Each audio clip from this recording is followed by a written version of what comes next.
Évangile de Jésus-Christ selon saint Marc. En ce temps-là, Jésus regagna en barque l'autre rive, et une grande foule s'assembla autour de lui. Il était au bord de la mer. Arrive un des chefs de synagogue nommé Jaïr. Voyant Jésus, il tombe à ses pieds et le supplie instamment. « Ma fille, encore si jeune, est à la dernière extrémité. Viens lui imposer les mains, pour qu'elle soit sauvée et qu'elle vive. » Jésus partit avec lui, et la foule qui le suivait était si nombreuse qu'elle l'écrasait. Or, une femme qui avait des pertes de sang depuis 12 ans, elle avait beaucoup souffert du traitement de nombreux médecins, et elle avait dépensé tous ses biens sans avoir la moindre amélioration, au contraire son état avait plutôt empiré. Cette femme donc, ayant appris ce qu'on disait de Jésus, vint par derrière dans la foule et toucha son vêtement. Elle se disait en effet, « Si je parviens à toucher seulement son vêtement, je serai sauvée. » À l'instant, l'hémorragie s'arrêta, et elle ressentit dans son corps qu'elle était guérie de son mal. Aussitôt, Jésus se rendit compte qu'une force était sortie de lui. Il se retourna dans la foule et il demandait « Qui a touché mes vêtements ?» Ses disciples lui répondirent « Tu vois bien la foule qui t'écrase et tu demandes qui m'a touché ?» Mais lui regardait tout autour pour voir qui avait fait cela. Alors, la femme, saisie de crainte et toute tremblante, sachant ce qui lui était arrivé, vint se jeter à ses pieds et lui dit toute la vérité. Jésus lui dit alors « Ma fille, ta foi t'a sauvée. Va en paix et sois guérie de ton mal. » Comme il parlait encore, des gens arrivent de la maison de Jaïr, le chef de synagogue, pour dire à celui-ci « Ta fille vient de mourir. À quoi bon déranger encore le maître ?» Jésus, surprenant ces mots, dit au chef de synagogue « Ne crains pas, crois seulement. » Il ne laissa personne l'accompagner, sauf Pierre, Jacques et Jean, le frère de Jacques. Ils arrivent à la maison du chef de synagogue. Jésus voit l'agitation et des gens qui pleurent et poussent de grands cris. Il entre et leur dit « Pourquoi cette agitation et ces pleurs ? L'enfant n'est pas morte, elle dort. » Mais on se moquait de lui. Alors il met tout le monde dehors, prend avec lui le père et la mère de l'enfant et ceux qui étaient avec lui, puis il pénètre là où reposait l'enfant.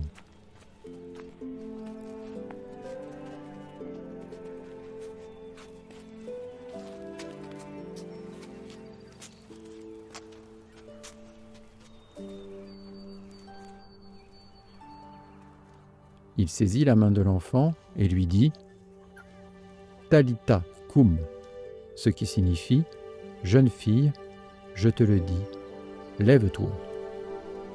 Aussitôt la jeune fille se leva et se mit à marcher. Elle avait en effet 12 ans. Ils furent frappés d'une grande stupeur, et Jésus leur ordonna fermement de ne le faire savoir à personne.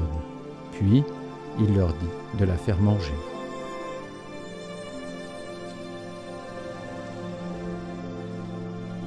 Acclamons la parole de Dieu.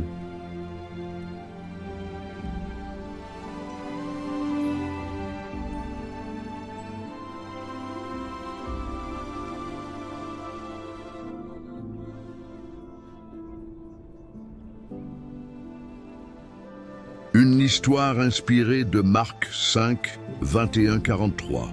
Dans une petite ville vivait une femme nommée Claire. Depuis des années, elle souffrait d'une maladie rare que les médecins ne parvenaient pas à soigner. Elle avait tout essayé, médicaments, traitements coûteux, mais rien n'y faisait. Son espoir s'amenuisait jour après jour. Un jour, elle entendit parler d'un prêtre qui priait pour les malades et qui, disait-on, obtenait des guérisons miraculeuses. Une lueur s'alluma en elle.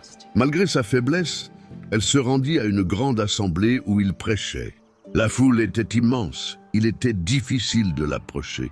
Mais Claire se dit, si seulement je pouvais lui demander de prier pour moi, peut-être que Dieu me guérira.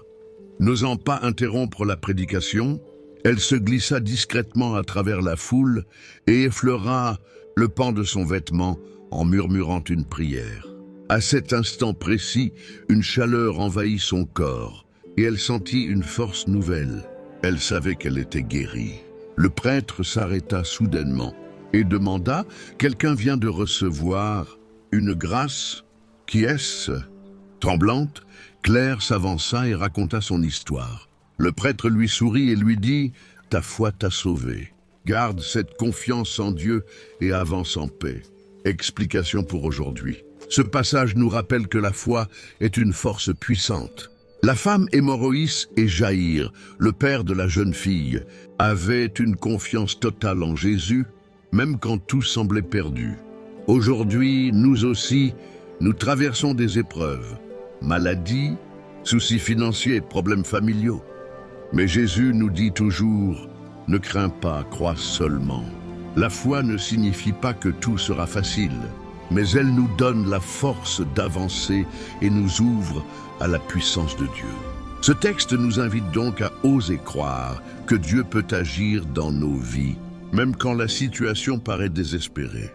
Comme la femme malade et Jaïr, approchons-nous de Jésus avec confiance, et il saura nous relever.